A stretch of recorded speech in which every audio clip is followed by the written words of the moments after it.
ఇప్పుడే మనకు మరొక బ్రేకింగ్ న్యూస్ అయితే రావడం జరిగింది. పీఎం కిసాన్ డబ్బులు ఎట్టకేలకు రూ. 2000 పెంచుతున్నట్టుగా కేంద్ర ప్రభుత్వం అయితే సంకేతాలు ఫుల్‌గా అయితే రావడం జరిగింది. ఈరోజు మనకి న్యూస్ లైన్‌లో కూడా ఈ ఇన్ఫర్మేషన్ అయితే రావడం జరిగిందనమాట.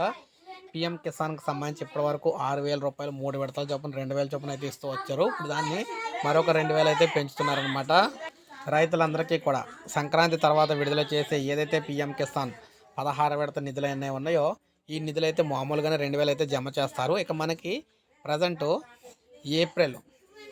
ఏప్రిల్, మే నెలలో విడుదల చేసే మళ్ళీ మొదటి సంవత్సరం అంటే ఆర్థిక సంవత్సరం స్టార్ట్ అయిన తర్వాత 2024 ఆర్థిక సంవత్సరం స్టార్ట్ అయిన తర్వాత విడుదల చేసే డబ్బులు 6,000 కాకుండా రూ. 8,000 చొప్పున అయితే విడుదల చేయబోతున్నారన్నమాట.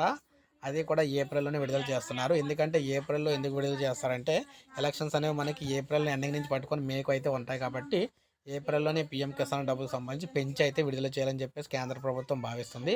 అందువల్ల దీన్ని 2,000 అయితే పెంపు అయితే చేస్తున్నారు. మొత్తంగా రూ. 8,000 అయితే అవుతుందన్నమాట. అయితే మనకి ప్రజెంట్ 16వ విడత ఏదైతే ఇప్పుడు మనకి సంక్రాంతి తర్వాత చేస్తారో అది మామూలుగానే 2,000 వేయడం జరుగుతుంది. ఆ తర్వాత వేసే దాంట్లో పెంపు అయితే వేయడం జరుగుతుందన్నమాట. సో ఇది పీఎం కిసాన్‌కి సంబంధించి లేటెస్ట్ అప్డేట్. లైక్ చేయండి, సబ్స్క్రైబ్ చేసుకోండి. మన ఛానల్ సబ్స్క్రైబ్ చేసుకొని